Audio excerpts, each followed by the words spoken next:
Guys, and welcome back to another video.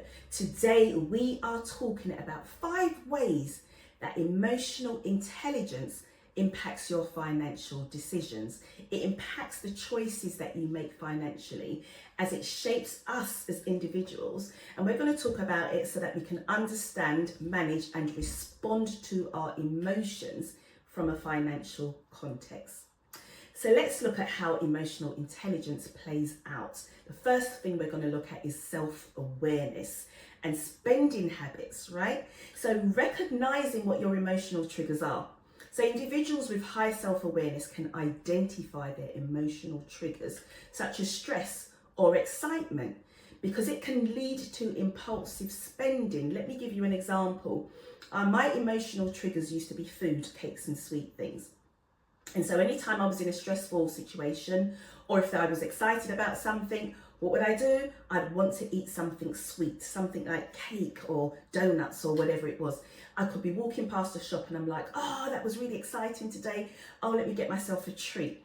And then I started to become self-aware of my emotional triggers, because once you're aware of it, it means you can do something about it. It means that you can change your behavior. So self-awareness is a really important one that you need to have, and high self-awareness is going to help you with those triggers. So the second one we're going to look at is self-regulation and financial discipline. So how do you regulate yourself, right? So being able to manage impulses, impulse buying. Emotional intelligence can help you to control those impulses, and that then will reduce the likelihood of making rash financial decisions, right? Such as overspending, or someone comes to you with an offer that's not right for you, but you make a rash decision like an investment and you go for it when you know that you shouldn't have done that. But having the ability to be able to stay calm during financial stress, high emotional intelligence will enable you to stay composed. Things like economic downturns, people can emotionally react to that. But you want to be able to stay calm in situations, so the ability to self-regulate yourself can only help you. Third one is empathy. Empathy in financial relationships. So being able to understand other people's perspectives, right, can really help you with financial decisions.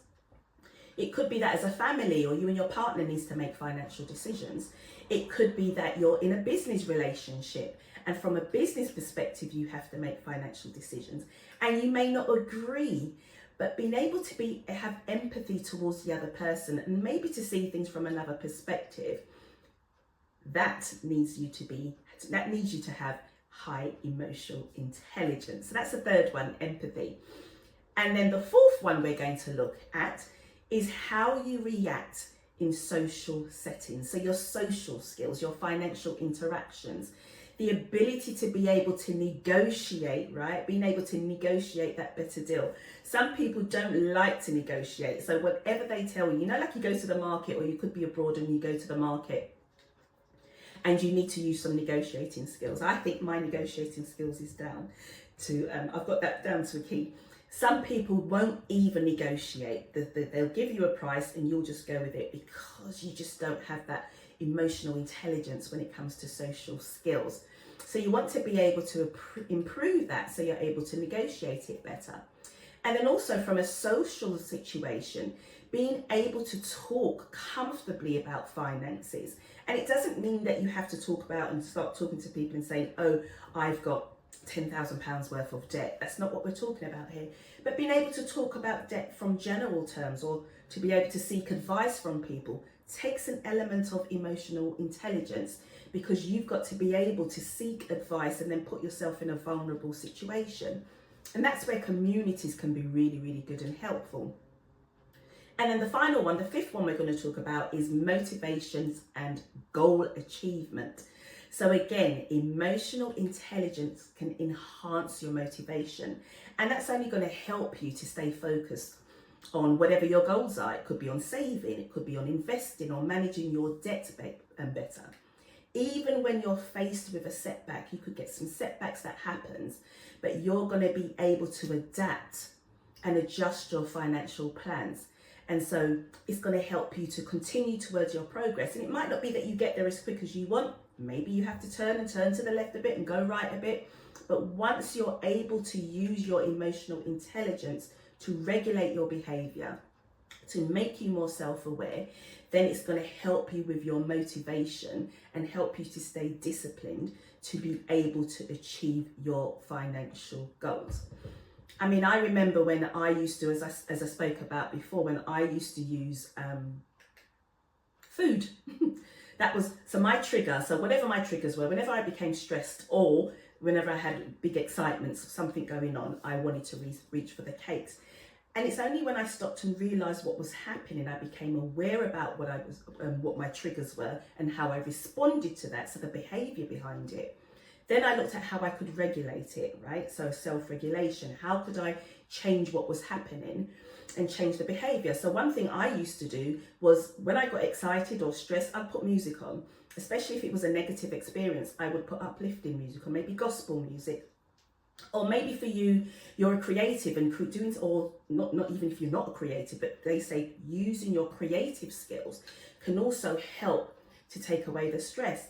So when you're going through a stressful situation and you want to reach for your laptop, for your credit card so that you can overspend, or someone approaches you and you're going to make a decision based on a whim, you want to make sure that you have high emotional intelligence to be able to combat your behavior through those certain situations.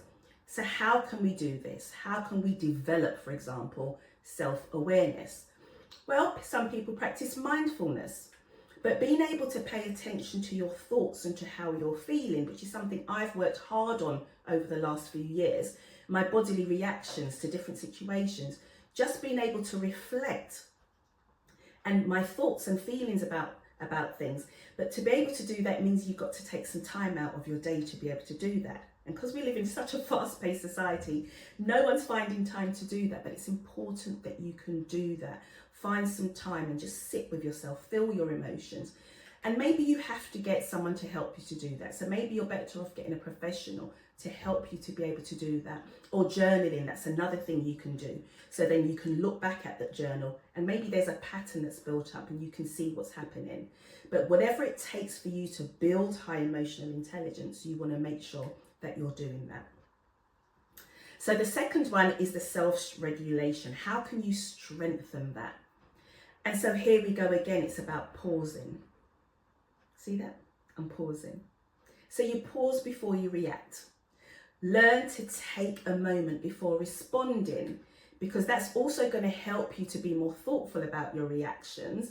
But also it's about you setting your emotional boundaries as well. So recognize that and respect your limits. And so then you can avoid being overwhelmed.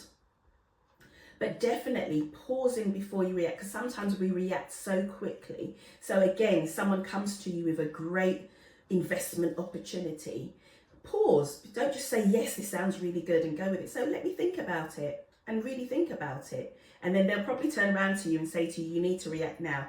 Like I used to go to those big events that you'd go to, whether it was on investing or property, stocks and shares, whatever it was. And everyone wants you to react straight away because they don't want you to be able to self-regulate, because when you react straight away, more than likely, you're so excited in that moment, you don't even stop to think if it's something that you should be doing or if you need to discuss it with somebody else. You just go ahead and do it. And then when you've had time afterwards to think about it, you want to go back and say no, and it's too late, right? So being able to pause and really think about whether something's right for you is so, so important. And then the third one, having empathy, active listening, paying close attention to what others are saying. So especially if you're in a business relationship or a family relationship and you need to discuss and make financial decisions with somebody else. Now, everybody comes with different perspectives or have a different money story. So being able to listen to somebody and reflecting on maybe why they're saying this way is just going to help you to avoid the conflict, right? And help you to not judge them, but also be able to put yourself in their shoes and then just be able to find that common ground. That takes a high level of emotional intelligence, trust me. And so the fourth one, improve on your social skills. So the ability to communicate clearly and to be able to articulate the thoughts and your feelings in a respectful way is really important, and not everyone can do that. But you need to learn how you can communicate clearly. And usually it's just practice, right? It's practicing doing that. It's taking that risk. And so maybe joining a community. Like I said, I've got a community where you join it, and maybe you can then build up some trust, take a risk, you hear what everyone else is talking about, you be able to start talking about it. That's a way that you can develop your social skills. Or if you don't join a community, just having a couple of friends around and saying, well, let's talk about finances today. Let's get that conversation going. Being able to do that, that's going to be able to build your social skills. So that's an area you want to definitely work on. And then the final one is that motivational one, that's setting your goals. So being able to enhance that.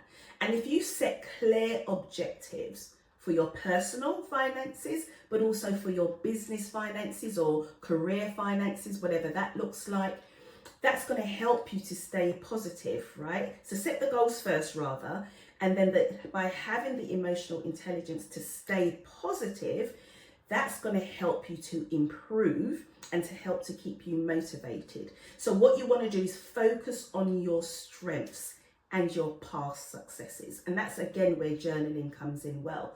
Because if you write down things that you have succeeded in, where you have grown, where you have gone up a level in your finances, when you come across those downturns in the future, you can look back and it can help you to stay positive and to realize if you've done it before, you can do it again.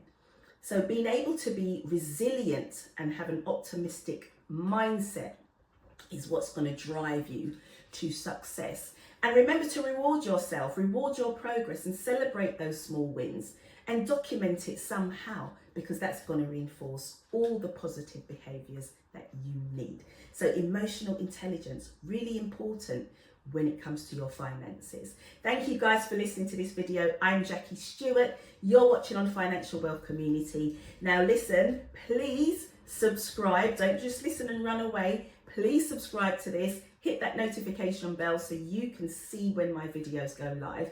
And of course, share. This is all about community. Spread the word. Speak to you soon on another video.